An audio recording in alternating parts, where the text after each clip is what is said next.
The following preview has not been approved for all. Oy, pare! Fuck you! Okay na to? Di pa okay, wala pa background music eh. Yan, okay. Happy New Year guys! Kamusta yung mga Boy Buwitri fans dyan after more than a year of hiatus? We're back on track. As you can see, we now do vlogs as well. So, before I continue, ano muna tong third sessions na to? Too long, didn't read. In short, tol, dude, pre, bro, dirt. Clear ba? Ang third sessions ay yung real-life, non-scripted side ng aming production. Think of it as a confessional box na rin, where you, the viewers, will be able to relate and interact more with us, the producers. Ako nga pala si Chadwick. Call me Chad. Having said all that, let's get down to business. I'm about to tackle a subject that is highly overrated. Kasing overrated ng ranking, John Cena, Frappuccino, iPhone, frozen yogurt na napakamahal pero ang konti, pancakes, you get my point? And, of course, I'm talking about love.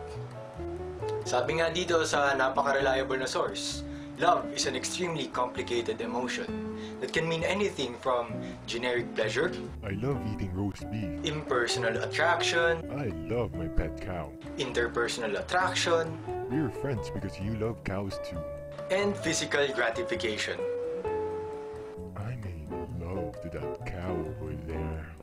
Di ba? Napaka-broad. Pero let's tackle a very interesting topic still related to love. Kung alam niyo lang, madaming nabibiktima ang friendzone. Pero teka, alam niyo ba kung ano yung friendzone? It's not a noun, it's a verb. Bigyan ko kayo ng example.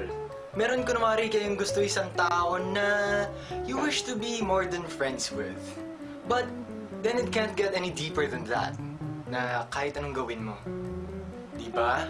Nakaka-frustrate yung ganon. Kapag madalas mong marinig sa kanya yung mga kataga na, I can talk to you about anything.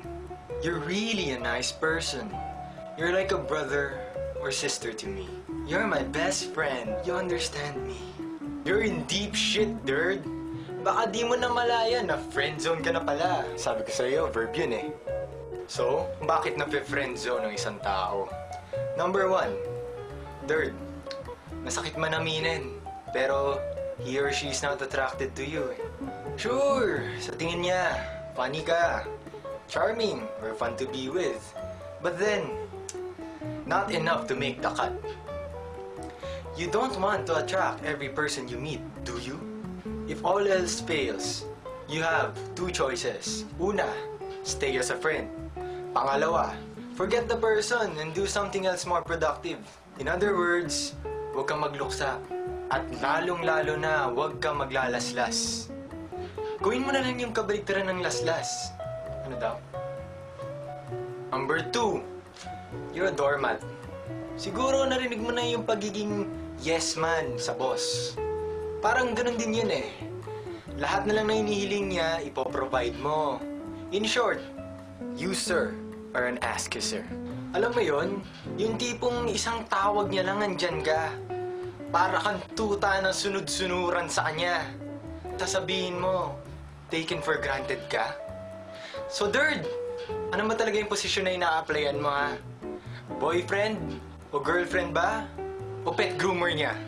So, to the girls who are viewing right now, natanong niyo na ba sa sarili niyo, how come you never meet nice guys?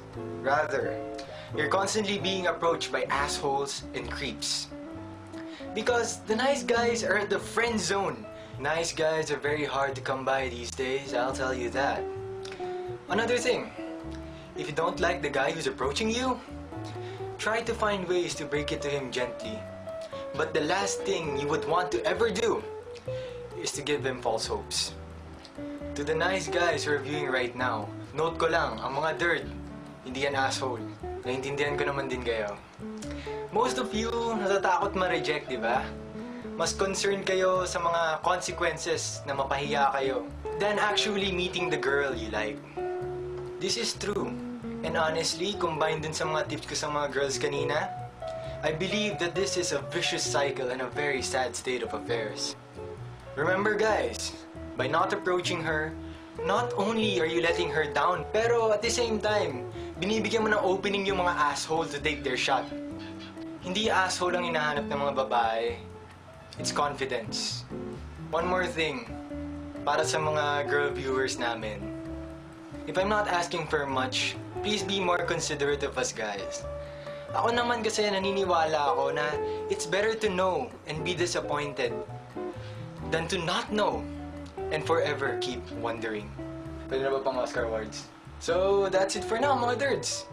If you have any questions, comments, mga suggestions para sa next video, just post them down my dick. I mean, scratch that. Sa comment box, don't forget to hit like, and syempre, subscribe. Share this to your friends. Lalo na dun sa tingin nyo na nasa friend zone. So, till next time mga nerds, ako nga pala si Chad. See you next time and we will keep you posted.